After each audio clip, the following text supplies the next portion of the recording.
Hello everyone, अब हम करेंगे emergence of school subject and discipline from political context. अगर हमने इस पॉलिटिकल कंटेक्स्ट के बेसिस पे emergence of school subject and discipline करना है तो सबसे पहले हम इसमें डिफाइन करेंगे कि कॉन्स्टिट्यूशन क्या है। Constitution of India is a unique and rare blueprint of democracy as it embodies India's full self-expression and mirrors the hopes and aspirations of people. And और ये बहुत सारा ये नेचुरली है कि जो इंडिया का कॉन्स्टिट्यूशन है उसमें एजुकेशन को एक बहुत अच्छा प्लेस दिया गया है। It is but natural that Indian की जो एजुकेशन है उसने फाइंड किया है एक honour place in this document.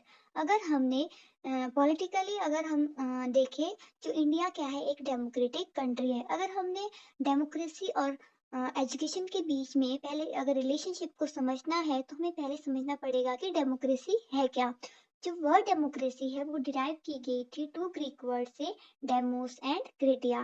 Demos का मतलब है which means public and power respectively, जिसका मतलब क्या होता है public and power respectively. Hence democracy का मतलब क्या हुआ, power of the people as a whole.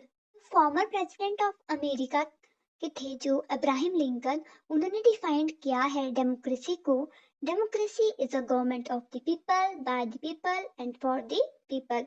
अब हम करेंगे डेमोक्रेसी इन एजुकेशन। हमने कहा ना कि हमने क्या करना है, डेमोक्रेसी और एजुकेशन में क्या रिलेशनशिप है उसको हमने पढ़ना है। तो उससे पहले हमने क्या कर लिया कि जो डेमोक्रेसी है उसका मीनिंग हमने कर लिया। अब हम करेंगे कि democracy in education, the provision of equal opportunity and recognition of individual differences। हमने कॉन्स्टिट्यूशन में ये लिखा है कि प्रोविजन ऑफ इक्वल अपॉर्चुनिटी होनी चाहिए, ठीक है।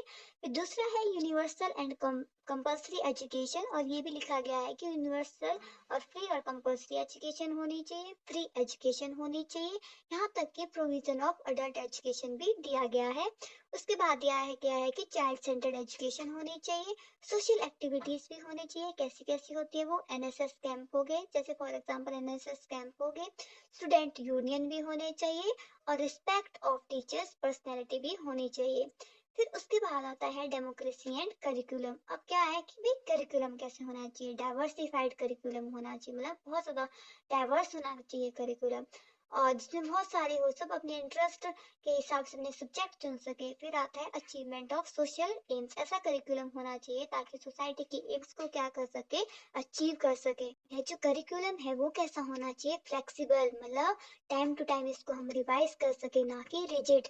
नेक्स्ट है प्रोविजन फॉर वोकेशनल नीड, और यहाँ पे जो वोकेशनल कोर्सेज होते हैं वो भी इंट्रोड्यूस होने चाहिए। एम्फोसिस ऑन एक्टिविटीज, एक्टिविटीज के ऊपर ज़्यादा से ज़्यादा ध्यान दिया जाना चाहिए। और इसमें आता है the form of discipline should be self discipline, और जो डिसिप्लिन होना चाहिए वो कैसा होना चाहिए, सेल्फ डिसिप्लिन होना चाहिए, ना कि कंट्रोल करके। और लास्ट है इसमें project method should be use, और हमेशा प्रोजेक्ट मेथड को इंट्रोड्यूस और मैक्सिमम टाइम यूज किया जाना चाहिए। तो ये क्या था, emergence of school subject and discipline from political context. Thank you.